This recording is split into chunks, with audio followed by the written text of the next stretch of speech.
What's up you guys, it's Ben and welcome back to my channel where we talk about everything there is relating to selling on Amazon.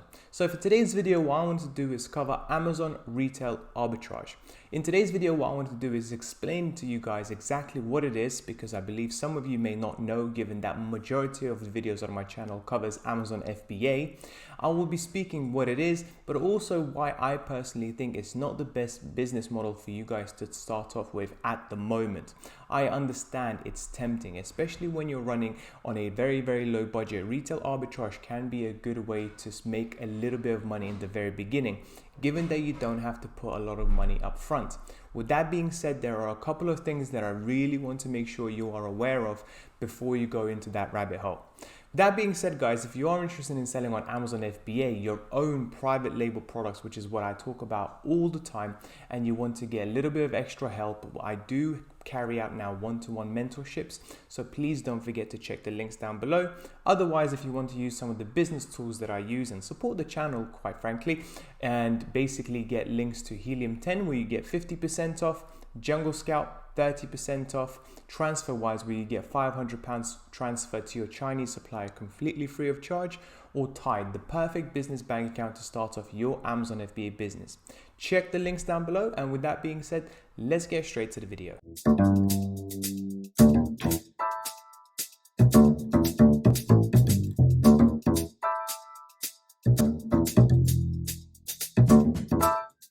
Right guys, so first things first, let me explain what online retail arbitrage is for some of you that may not know. Effectively guys, what it means is you finding a product that people are currently buying on Amazon, on eBay.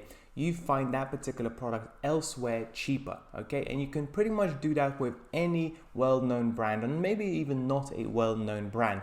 You basically sell these products as your own, and when somebody purchases or makes that purchase, you go to the original website that you have found this particular product cheaper, and you will make that buy. So let me use Costco as an example. As you can see here, I actually found a condenser dryer for £485, which in my opinion is still quite expensive.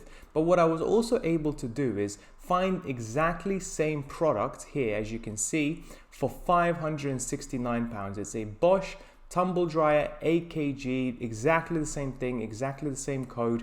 We know that the product is exactly the same. However, the price difference is quite substantial.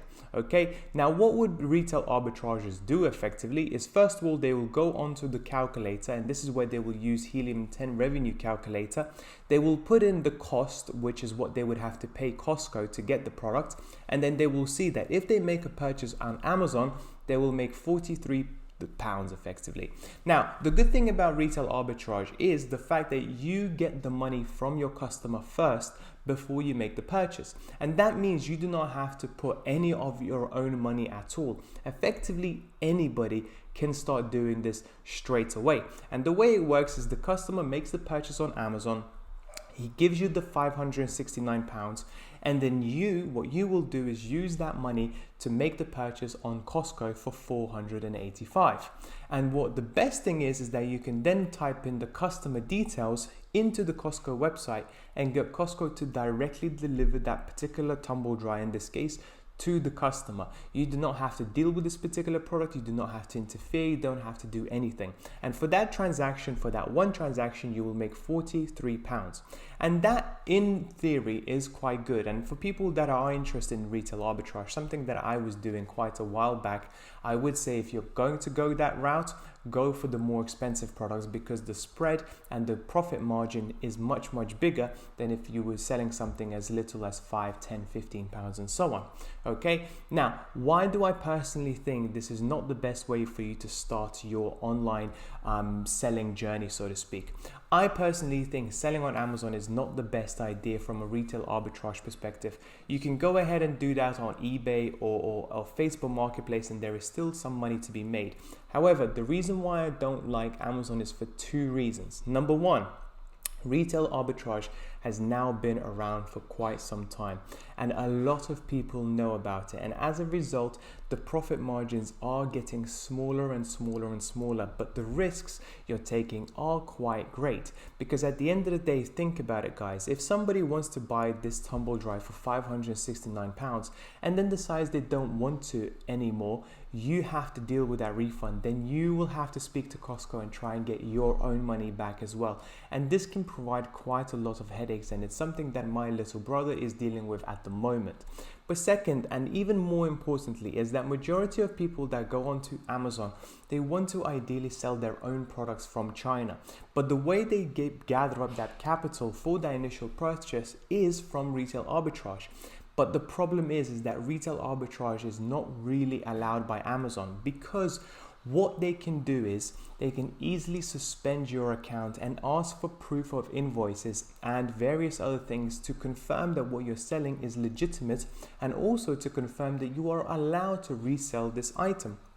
And this is one of the error messages that my students used to get beforehand when I told them not to do this anymore. And what you can see here is you currently may not sell on Amazon.co.uk because we received complaints about the authenticity of your products. So all it takes is one person, or potentially the brand owner, in this case Bosch, to basically say that this reseller of our products is not legitimate. We did not provide them with any authority, any permissions to sell our products on our behalf. And they will straight away take your account down until you provide all of these invoices and various other things. And this is precisely the reason why I tell all of my students to get your own trademark, because then if somebody wants to resell your product, you have the power to kick them off, which is precisely what a lot of these big brands have. Okay, and as you can see here, to sell on Amazon.co.uk, please send us a plan of actions with what you took to resolve this issue and prevent similar complaints.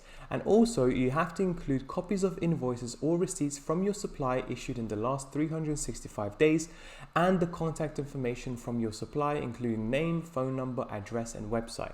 Now you think, oh, that's not a problem. I'm just going to send Costco's details or the Costco receipt or whatever. But no, that's not what they want. They don't want your Costco, Boots, John Lewis, or whatever receipts. They want to get proper information from the brand owner. So unless you bought these products directly from Bosch, you will not be able to get your account resolved. Now, I know some shady tactics that you can potentially provide various things to get your account resolved, but this is not how you want to start off your Amazon FBA journey, okay? That you do not want to have a negative red flag on your account before you even started your private label business. In my personal opinion, guys, if you're really low on cash and you just don't have the initial £1,000 or whatever to start off your Amazon FBA basically business, go for retail arbitrage, but sell from Costco into eBay, sell from various other marketplaces into eBay, or into Facebook Marketplace or Gumtree or whatever. There is still plenty of money to be made, and yes, there may not be just as much customers that you will be showing your products to, but at least if something happens on eBay, then you will not ruin your chances on the Amazon UK marketplace when it comes to selling your own private label products. The last thing you want to do is sell online retail arbitrage, get one of these sorts of messages, and then really ruin your chances of something that potentially could change your life for the better. With that being said, guys, I really hope you found this video useful. If you did, please don't forget to like and subscribe, and please comment down below, what are your experiences of retail arbitrage? Is it something that you have tried yourself? Is it something that you want to do in the future? I'll be more than happy to respond and give you some advice as well, because like I said before, it is something that I have quite a bit of experience in. I have friends that have got experience in this as well, so I'll be more than happy to help. With that being said, thank you so much for watching. I'll speak to you soon. Bye bye.